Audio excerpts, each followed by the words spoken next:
三重。伊勢うどん。伊勢うどんは太くて柔らかい麺です。甘辛いタレをかけて食べます。滋賀。船寿司。船という魚の発酵食品です。強い匂いが特徴の伝統的な保存食です。京都。湯豆腐。お湯で温めた豆腐をポン酢で食べます。シンプルでヘルシーな料理です。大阪。たこ焼き。タコの入った小さな丸い食べ物です。外はカリカリ、中はトロトロです。兵庫。神戸牛。世界でも有名な柔らかい牛肉です。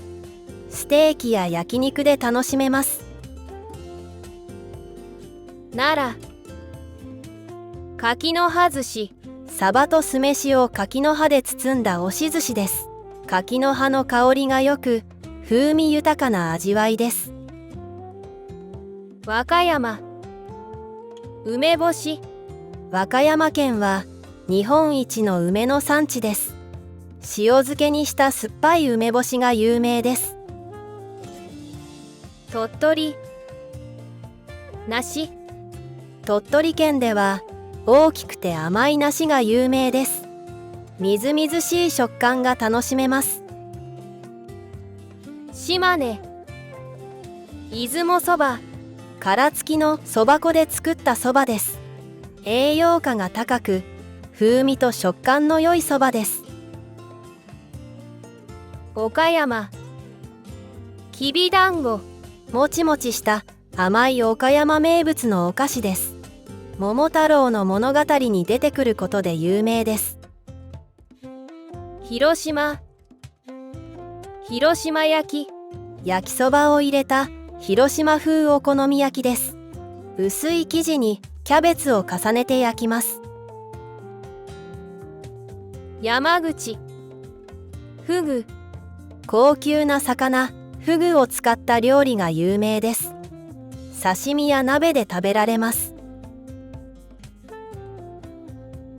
徳島。すだち。小さな柑橘類で徳島県の特産品です。爽やかな香りと味わいが楽しめます。香川。さぬきうどん。コシが強くしっかりした食感が特徴です。濃いめのつゆをかけるぶっかけも人気です。愛媛。みかん。愛媛県はみかんの産地として有名です。甘くてジューシーなみかんです。高知。かつおのたたき。新鮮なカツオを焼いて作る名物です。ポン酢やニンニクで食べます。福岡。豚骨ラーメン。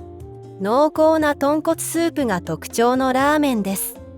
細い麺とよく合います。佐賀。イカ。佐賀県の呼子では新鮮なイカが名物です。透明なイカ刺しが特に人気です。長崎。カステラ。しっとりした甘いスポンジケーキです。ポルトガルから伝わったお菓子です。熊本。馬刺し。馬肉を生で食べる馬刺しが有名です。特に脂の少ない赤身が好まれます。大分。鶏天。鶏肉を天ぷらにした料理です。食べるときはポン酢をつけて食べます。宮崎。チキン南蛮。チキンに甘酢とタルタルソースをかけます。ご飯に合う人気の一品です。鹿児島。黒豚、黒豚は柔らかくて甘みがあります。しゃぶしゃぶやとんかつで楽しめます。沖縄、ゴーヤーチャンプルー、ニガウリを使った炒め物です。豚肉や豆腐と一緒に炒めて食べます。